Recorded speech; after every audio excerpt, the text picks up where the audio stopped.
अस्सलामुअलैकुम दोस्तों, क्या हाल है। उम्मीद है आप लोग खैर खैरियत से होंगे। आज की इस वीडियो में हम सैप का टी कोड F-22 से कस्टमर इनवाइसिंग का तरीका सीखेंगे। उससे पहले भी हम FB-70 से कस्टमर इनवाइसिंग का तरीका सीख चुके हैं। F-22 से कस्टमर इनवाइसिंग का अल्टरनेटिव तरीका है। सबसे पहले हम बार में जाके F-22 इंटर करते हैं। ये हमारे पास मेन इंटरफेस खुल गया है F-22 का। इसमें सबसे पहले हम डेट देते हैं, डॉक्यूमेंट डेट, उसके बाद पोस्टिंग डेट देते हैं,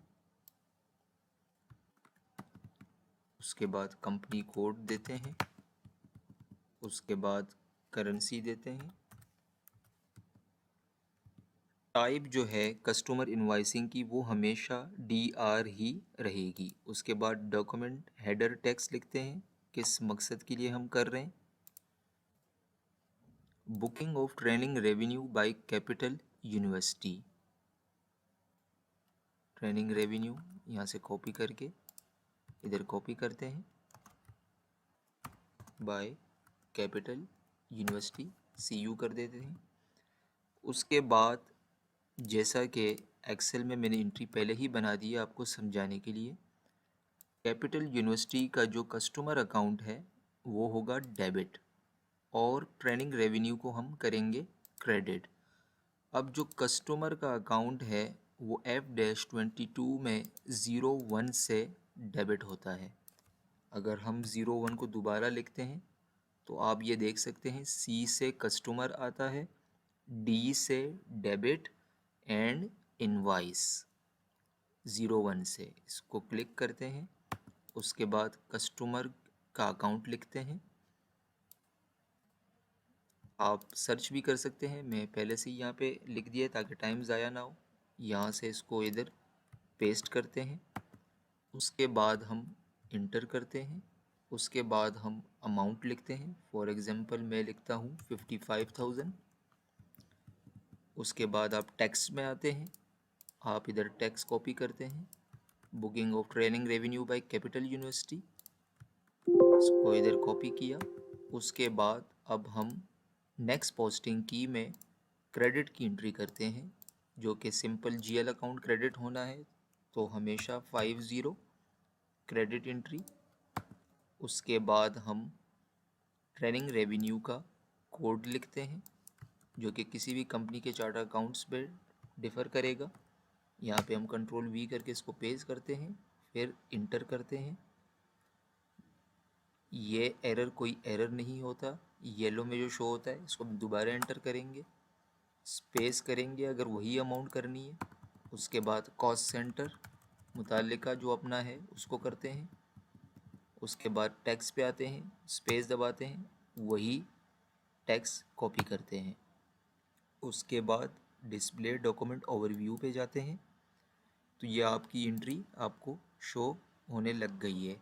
उसके बाद डॉक्यूमेंट सिमुलेट करते हैं, उसके बाद सिमुलेट विद जनरल लेजर करते हैं। तो ये आप देख सकते हैं कैपिटल यूनिवर्सिटी का जो अदर रिसीवेबल है उसको डेबिट किया और ट्रेनिंग रेवेन्यू को क्रेडिट किया। अब अगर हम बैक आते हैं और इसको पोस्ट करते हैं तो ये एंट्री पोस्ट हो गई है। अब इसको हम चेक भी कर लेते हैं, Ctrl+New करके दूसरी विंडो खोलते हैं। किसी भी कस्टमर की इनवाइसिंग चेक करने के लिए हम कस्टमर के लेजर में जाते हैं। FBL5N उसका टी कोड है, इंटर किया। अगर आपको कस्टमर की आईडी याद नहीं आप इसको सर्च भी कर सकते हैं। आप इधर नेम पे आएँ, अगर आपको उसको शुरुआत का लफ्ज़ याद है आप सिर्फ वही लिख दें, फॉर एग्ज़ाम्पल कैपिटल और स्टेरिक। यह आपके पास कैपिटल यूनिवर्सिटी ऑफ साइंसेस आ गया है। उसके बाद कंपनी कोड दें, उसके बाद ऑल आइटम सेलेक्ट कर लें। उसके बाद आपने जिस डेट में इसकी पोस्टिंग की है वो वाली रेंज दे दें। जैसे ही आप देते हैं और इसको एग्जीक्यूट करते हैं तो आपके पास 55,000 रुपये की इनवाइस आ गई है जो कि आपका रिसीवेबल है कैपिटल यूनिवर्सिटी ऑफ साइंसेस से। अभी इसी इनवाइस के अगेंस्ट जब आपके पास पैसे आ जाएं और आप उसकी बैंक में इनकमिंग लेते हैं, उसका भी तरीका इसी ही वीडियो में देख लेते हैं। कंट्रोल न्यू करते हैं, आप सैप के टी कोड F-28 पे जाते हैं, वही डेट देते हैं 1 मई 2024, दोबारा 1 मई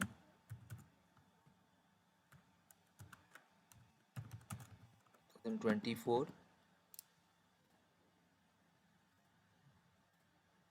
आप टेक्स्ट कॉपी करते हैं,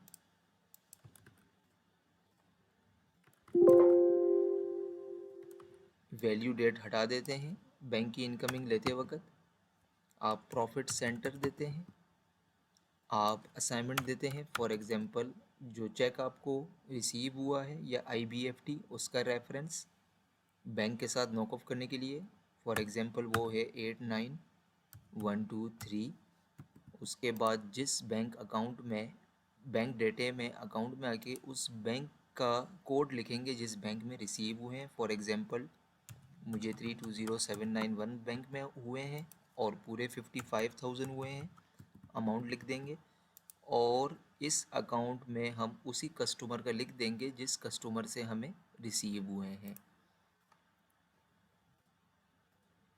यहाँ से हमने वही कस्टमर का कोड इधर कॉपी किया। अब हम जाते हैं प्रोसेस ओपन आइटम में, हम देखते हैं कि ये जो हम इनकमिंग ले रहे हैं इसके अगेंस्ट हमने पहले इनवाइसिंग की हुई है या नहीं। प्रोसेस ओपन आइटम करते हैं, आपके पास इधर इनवाइस पड़ी हुई है जिसका डॉक्यूमेंट नंबर है 26 का 37, जो कि आप ऑलरेडी F-22 से पोस्ट कर चुके थे, सेम लाइक FB70 की तरह। अब इसी इनवाइस के अगेंस्ट ये हम इनकमिंग ले रहे हैं। तो जैसे ही हमने इसको इधर डबल क्लिक किया, नॉट असाइंड ज़ीरो हो गया, ये हमेशा ज़ीरो होना चाहिए। उसके बाद हम आते हैं डॉक्यूमेंट पे सिमुलेट, उसके बाद हम डॉक्यूमेंट में जाके सिमुलेट विद जनरल लेजर करते हैं। तो आप देख सकते हैं जिस तरह प्रीवियस एंट्री में अदर रिसीवेबल डेबिट हो रहा था, यहाँ पे क्रेडिट हो रहा है। ये चीज़ उलट हो जाती है रिसीवेबल, एंड उसके बाद अब देखें आप रिसीवेबल कम होता है, जब रिसीवेबल कम होता है तो क्रेडिट होता है, और उसके बाद बैंक हमारा डेबिट हो गया। हम बैक आके दोबारा सिमुलेट करके इसको पोस्ट करते हैं। अब ये उसी इनवाइस के अगेंस्ट ये हमारी इनकमिंग पोस्ट हो गई। अभी हम दोबारा कस्टमर लेजर में जाते हैं, यहाँ पे आप देख सकते हैं सिर्फ DR आ रही है इनवाइस 55,000 की। अभी हम इसको रिफ़्रेश करते हैं तो आपको दोनों एंट्रियाँ शो हो जाएंगी, इनवाइस और इनकमिंग की। आप देख सकते हैं कि उसी DR के अगेंस्ट DZ हमने इनकमिंग ली है 55,000 की, तो इसका नेट इफ़ेक्ट अब ज़ीरो हो गया है। इट्स मीन जो हमने कस्टमर इनवाइसिंग के ज़रिए रिसीवेबल क्रिएट किया हुआ था उसी के अगेंस्ट हम इनकमिंग लेके हमने उसको ज़ीरो कर दिया। एंड क्लियरिंग डॉक्यूमेंट दोनों पे एक ही आ गया 27 का 76, जो कि इसका प्रूफ है कि इसी इनवाइस के अगेंस्ट यही इनकमिंग सही तरीके से चार्ज हो गई है। फॉर एग्ज़ाम्पल ये दोनों एंट्रियाँ फ़िलहाल इधर ग्रीन में शो हो रही हैं, अगर ये दोनों इधर रेड में होती तो फिर हम सैप के टी कोड F-32 से कस्टमर इनवाइसिंग की क्लियरिंग करते, लेकिन इधर ऑलरेडी इसको ग्रीन किया हुआ है सिस्टम ने, तो उसकी ज़रूरत नहीं है। अगर वीडियो पसंद आई है तो लाइक एंड सब्सक्राइब करना ना भूलिएगा। शुक्रिया बहुत बहुत।